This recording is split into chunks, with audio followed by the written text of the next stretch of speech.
let's jump into some baseball, Brett, because before we talk about college football, which is going to actually start on Wednesday, we have Monday's baseball, and I actually have a few picks in this game. I'm going to start with a lean, though.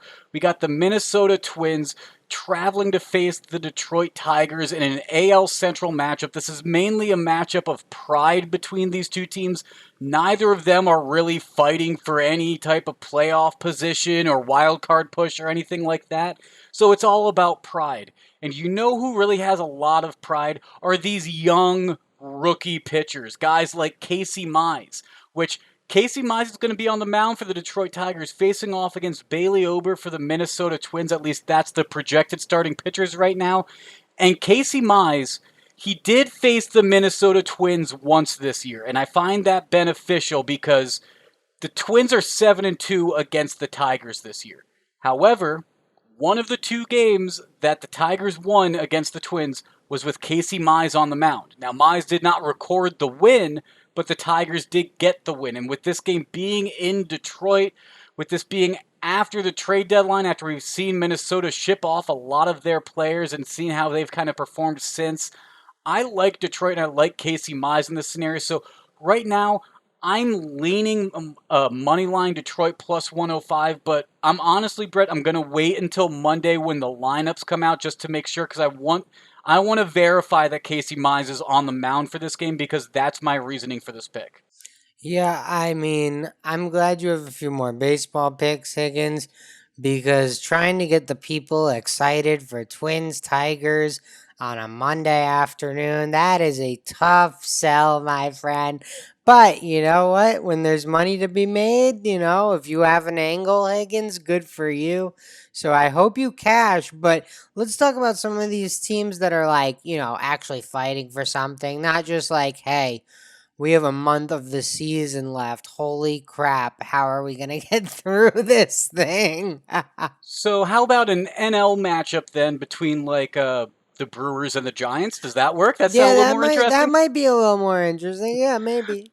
Well, especially because we got Corbin Burns on the mound facing off against Johnny Cueto. A little bit of two more well-known pitchers on the mound here. Corbin Burns potentially fighting for a Cy Young position in the NL. That race is still up for grabs. Johnny Cueto not necessarily in that same race. However, the Giants still leading the NL West, which is seemingly shocking everybody because if you ask who has the best team in baseball, everyone's going to say the Dodgers with that roster. It's honestly one of the best rosters I've seen in probably the past 20 years. But the Giants, they're still atop the NL West. They're doing what no one continues to believe they can do. And the Giants are the top team in the MLB against the run line. They have been like this for a while now. And even though the Brewers are the fourth best team against the run line in the MLB, I'm going to take that with a grain of salt when the Brewers are the favorites at -1.5 runs here. So we got Burns on the mound for the Brewers at -1.5 with plus 120. We got Cueto on the mound for the Giants plus 1.5 at -140. I'm taking the Giants at plus 1.5, -140. And Brett, I'm actually thinking of maybe pairing this as well in a parlay with my other run line pick that I'm doing. Oh, okay, Higgins. Well, I guess I'll just play slight devil's advocate. Corbin Burns of the two pitchers has been the better pitcher. The Brewers probably as hot as any team in the National League over the last month. So, maybe you like maybe some people like the Brewers. The books clearly think the Brewers are the team to bet in this spot at -130. But Higgins, you love those money line. Excuse me. You love those plus 1.5 on the run line. You like the value in that extra half a run there, so the team can lose by one and you still win. And if you like those bets, I mean, this game is a great one to do it because the Giants just keep proving everyone wrong, as you've said. So, I mean, why not prove us wrong again on a Monday night? And the -140 juice, it was almost too much for me to take, except for when you look a little bit more into the run line performance of these two teams so far this year. When you look at when the Giants have been underdogs on the run line this year, They're 41-9. 41-9 at +1.5 odds, -140. Yeah, that's some steep juice, but I'm still gonna take it.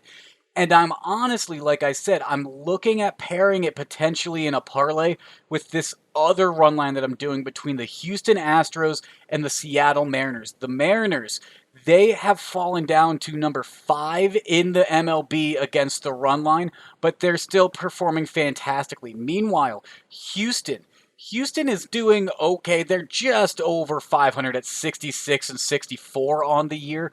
But the Mariners, they are really scratching and clawing to keep themselves not only in this AL West, but to try to find an AL wildcard.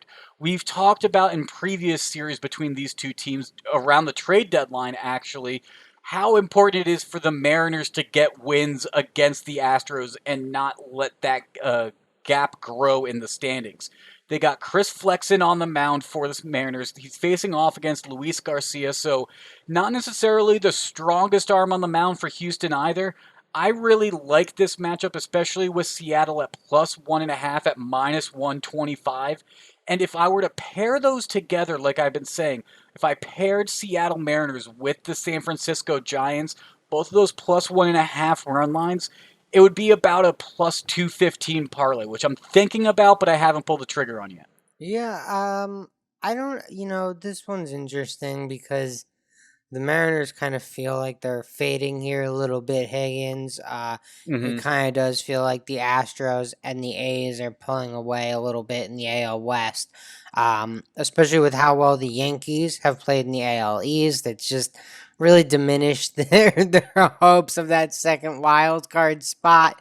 But you're right. If Seattle has any chance of staying competitive this last month of the season, it starts on Monday, Higgins, August 30th against the division rival. So, huge game. You might as well take the dog fighting for their season. And, if they don't come out hungry, well, you can be done betting that dog for the rest of the year. Absolutely. And Seattle did win their last game against Houston in a recent series that was back on August 22nd. Or, sorry, excuse me, August 24th.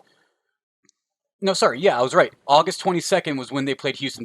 They went on and played against Oakland, and they won that one as well. So I got the dates confused a little bit. Yeah, August 22nd. The Seattle Mariners did get a win in that last game against Houston, so who knows? Maybe they can continue on. And if they can get a win or two against Houston in this series, they may have an interesting September ahead of them. Yeah, I think that's the hope. Is Seattle would like to be competitive in the last month of the season. They'd like to have a realistic shot, but if they come out flat on Monday, Higgins, probably hanging up my hat on the Mariners for the year. I'll be done with the Mariners. I'd have to agree with that.